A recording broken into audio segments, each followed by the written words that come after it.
રાતના સૂઈએ ત્યારે ભગવાનનો આભાર માનો કે થેન્ક યુ ભગવાન, આજનો દિવસ બહુ સારો રહ્યો, આજનો દિવસ પસાર થયો.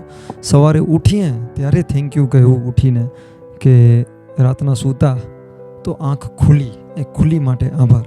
આ વાત મેં નાનપણમાં સાંભળી હતી, ક્યાંક વાંચી હશે.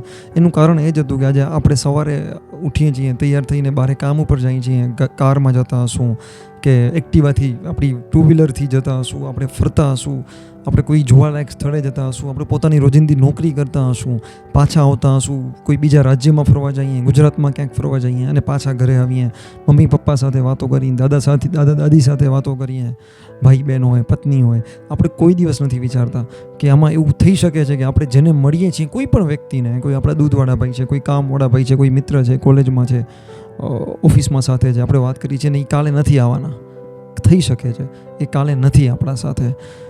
એટલે રાતના થેન્ક યુ કહેવું, સવારે પણ આભાર માનવો મનોમન. અને એક વસ્તુ યાદ એ રાખવાની છે, આ એટલે કહ્યું મેં આખા દિવસનું આપણું, કે લોકો પ્રત્યે બનતા સુધી પ્રેમથી વાત કરવી, હસીને વાત કરવી, રિસ્પેક્ટ રાખવું, કેમ કે ખબર નથી શું થવાનું છે એમનું કે આપણું.